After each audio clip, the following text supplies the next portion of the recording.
السلام علیکم دوستو، ایک بار جبرائیل علیہ السلام نبی کریم صلی اللہ علیہ وسلم کے پاس آئے تو آپ صلی اللہ علیہ وسلم نے دیکھا کہ جبرائیل علیہ السلام کچھ پریشان ہے۔ آپ صلی اللہ علیہ وسلم نے فرمایا جبرائیل کیا معاملہ ہے کہ آج میں آپ کو غمزدہ دیکھ رہا ہوں؟ تو جبرائیل علیہ السلام نے عرض کی اے محبوب، کل میں اللہ پاک کے حکم سے جہنم کا نظارہ کر کے آیا ہوں، اس کو دیکھنے سے مجھ پہ غم کے آثار نمودار ہو رہے ہیں۔ نبی کریم صلی اللہ علیہ وسلم نے فرمایا کہ جبرائیل مجھے بھی جہنم کے حالات بتاؤ۔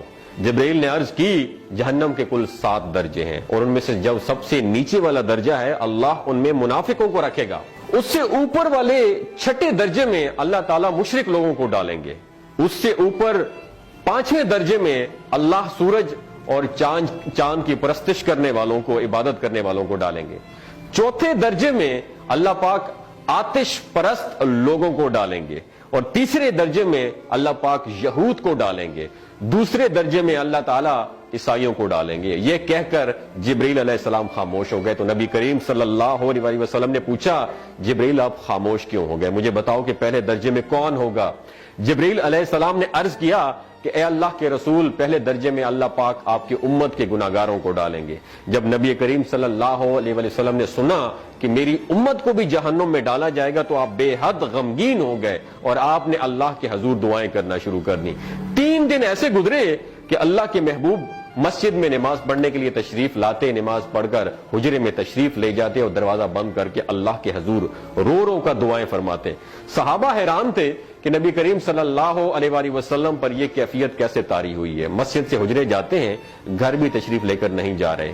جب 3 دن ہوا تو سیدنا ابو بکر صدیق رضی اللہ تعالیٰ عنہ سے رہا نہیں گیا، وہ دروازے پر آئے اور دستک دی اور سلام کیا لیکن سلام کا جواب نہیں آیا۔ آپ روتے ہوئے سیدنا عمر رضی اللہ تعالیٰ عنہ کے پاس آئے اور فرمایا کہ میں نے سلام کیا لیکن سلام کا جواب نہیں پایا، لہٰذا آپ جائیں، ہو سکتا ہے آپ کو سلام کا جواب مل جائے۔ آپ گئے تو آپ نے 3 مرتبہ سلام کیا لیکن سلام کا جواب نہ آیا۔ حضرت عمر رضی اللہ تعالیٰ عنہ نے سلمان فارسی کو بھیجا لیکن پھر بھی سلام کا جواب نہیں آیا۔ حضرت سلمان فارسی نے واقعے کا تذکرہ حضرت علی رضی اللہ تعالیٰ عنہ سے فرمایا۔ انہوں نے سوچا کہ جب اتنے عظیم شخصیت کو سلام کا جواب نہیں ملا تو مجھے بھی خود نہیں جانا چاہیے، بلکہ مجھے ان کی نور نظر بیٹی حضرت فاطمہ رضی اللہ تعالیٰ عنہا انہیں اندر بھیجنا چاہیے۔ لہٰذا آپ نے حضرت فاطمہ رضی اللہ تعالیٰ عنہا کو سب احوال بتا دیا۔ آپ حجرے کے دروازے پر آئیں، ابا جان السلام علیکم، بیٹی کی آواز سن کر محبوب کائنات اٹھے، دروازہ کھولا اور سلام کا جواب دیا۔ ابا جان یہ آپ پر کیا کیفیت ہے کہ 3 دن سے آپ یہاں پہ تشریف فرما ہے؟ نبی کریم صلی اللہ علیہ وسلم نے فرمایا کہ جبرائیل نے مجھے آگاہ کیا ہے کہ میری امت بھی جہنم میں جائے گی۔ فاطمہ بیٹی، مجھے اپنی امت کے گناہگاروں کا غم کھائے جا رہا ہے اور میں اپنے مالک سے دعائیں کر رہا ہوں کہ اللہ ان کو معاف کر دے اور جہنم سے بری کر دے۔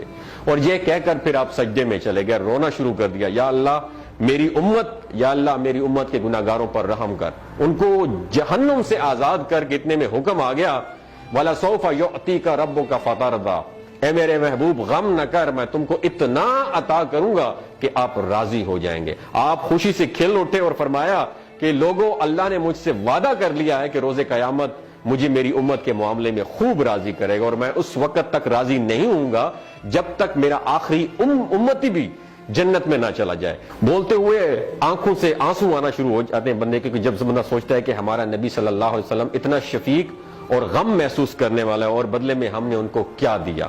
آپ کا 1 سیکنڈ اس ویڈیو کو دوسرے لوگوں تک پہنچانے کا سورس ہے۔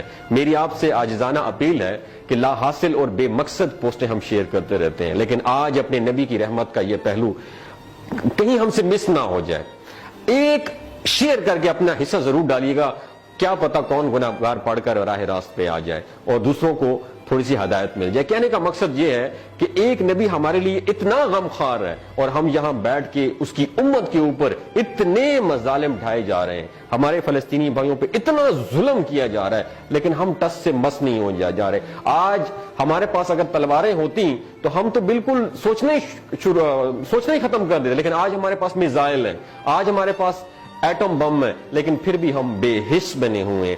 اللہ تعالیٰ ہمیں ہدایت نصیب فرمائے، اللہ تعالیٰ ہمارے لیے آسانیاں پیدا فرمائے اور اللہ تعالیٰ ہمیں نیک کام کرنے کی توفیق عطا فرمائے۔ اپنا اور اپنے ساتھ رشتوں کا خیال رکھیے گا۔ اللہ حافظ۔